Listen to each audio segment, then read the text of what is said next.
So if IB will get cancelled, so minus HFP ZL by HIE, and this minus sign is coming because of the change in direction of the current.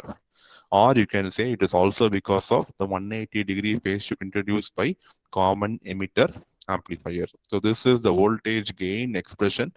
It is given directly here, but it is actually minus HFE IB ZL divided by HIE into IB. IB gets cancelled, which leads to this term minus HFE ZL by HIE.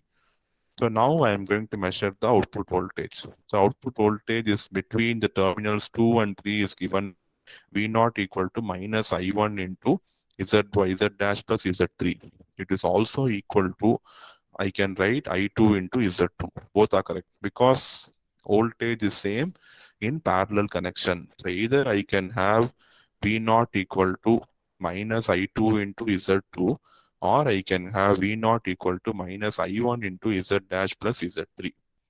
Okay.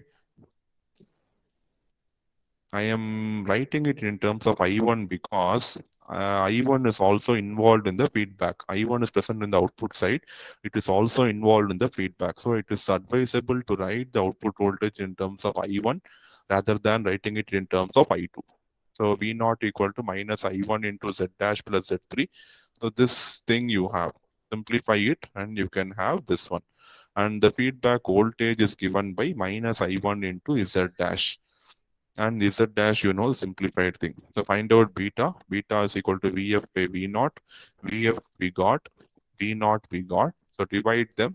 You get beta equal to Z1 HIE by HIE into Z1 plus Z3 plus Z1 into Z3. So this is the expression for the feedback factor. See, we measure the feedback voltage with respect to terminals 1 and 3. So between 1 and 3, if you see, I have the impedance Z dash and current flowing is I1, and the current is flowing from bottom to top. So it is plus minus, but we measure in the opposite side. So we put a minus sign. Minus I1 into Z dash.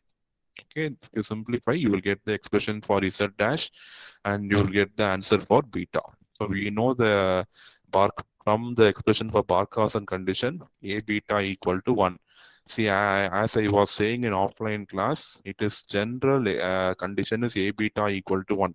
That A beta equal to 1 is split up into two conditions, mod A beta equal to 1 and angle equal to 360.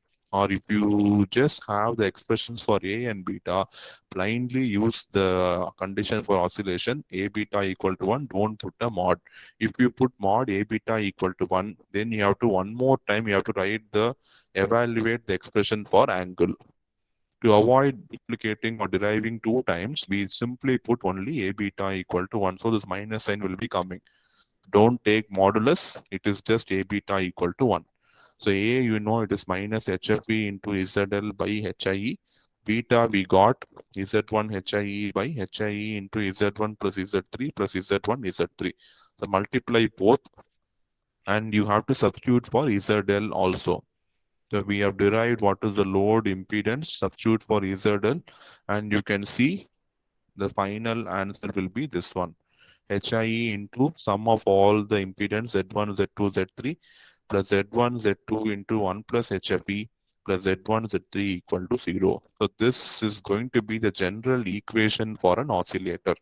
So this is the general equation for oscillator. So if you remember this equation, you can easily derive the condition for frequency of oscillation in Hartley, Clap, Colpitts or any LC oscillator which is belonging to this design. Okay, so HIE into Z1 plus Z2 plus Z3 plus Z1 Z2 into 1 plus HFE plus Z1 Z3 equal to 0. So this is the general form of LC oscillators involving the reactive components. So based on this equation only, we are going to derive the frequency of oscillation for our special case of LC oscillators, Hartley, Colpitts, and